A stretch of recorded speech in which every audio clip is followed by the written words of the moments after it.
But the concerns stretch beyond just Portugal. As Steve Leisman tells us, weak economic data across Europe and in Asia has some wondering if we're headed for a world of worry.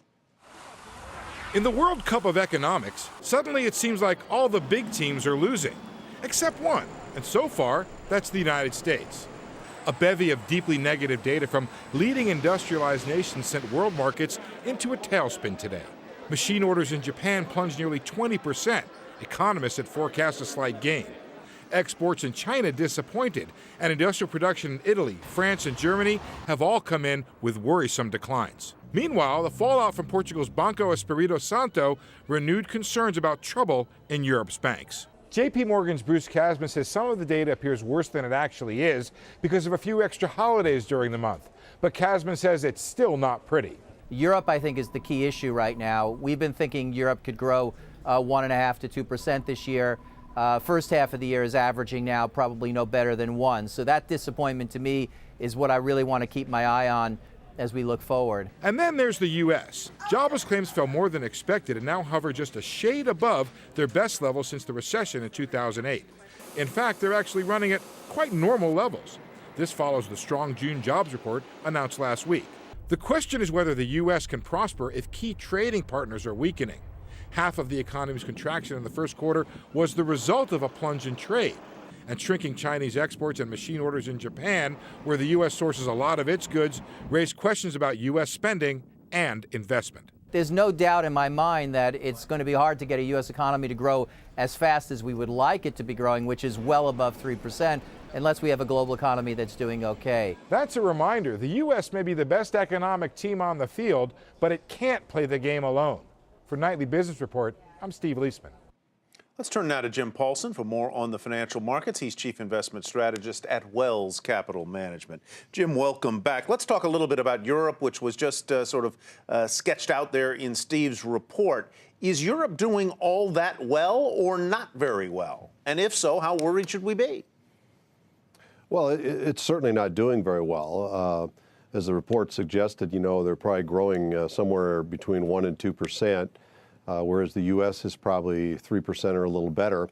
So there's certainly the thing about Europe is they are following behind the recovery that the United States has because they were late in policy stimulus where the U.S. was early.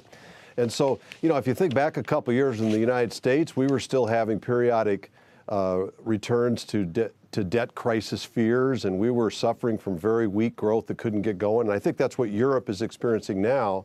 But I do think they've made progress, Tyler, and I think they're going to continue to make progress the rest of the way in. So are American investors right to be worried about the global economy? And also I want to add on to this, what do you think about what Carl Icahn said today, that time to be cautious about stocks? So what do you think about that? Well, I thought all year, Susie, that the S&P 500 would maybe work its way up towards 2,000 this year, and then maybe struggle in the second half of the year. And I still sort of think that.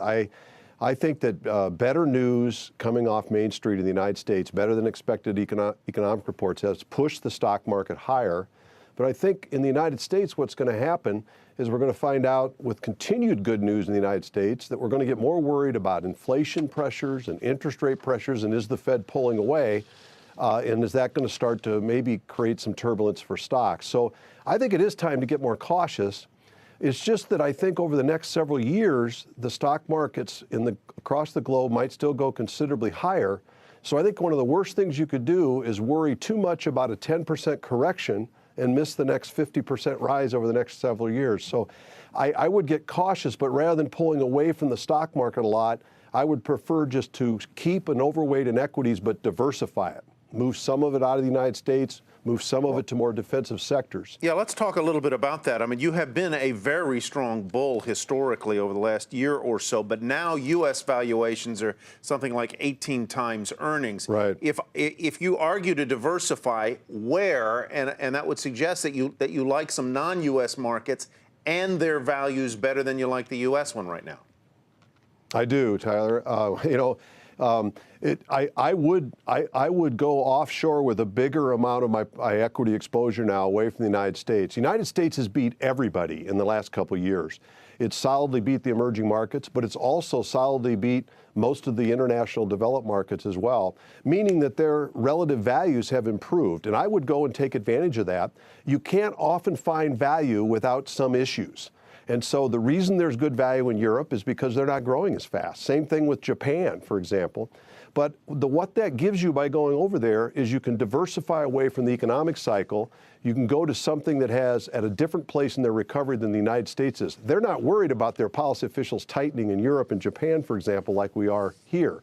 I also like Canada and Australia because I think if we have more inflation fears here in the United States, we're going to drive commodity prices higher, and those commodity-based resource markets might lead the world market for a while. And then lastly, I would point out the emerging markets, Tyler. Right. As you said, we're selling at 18 times earnings here. They're selling at 13.5 times earnings. And even if they slow to 6 to 7% growth, that's still going to be twice the growth rate on a sustained basis that we can deliver here in the United States. Jim, thank you very much for being with us. Jim Thank Paulson you. with Wells Capital Management.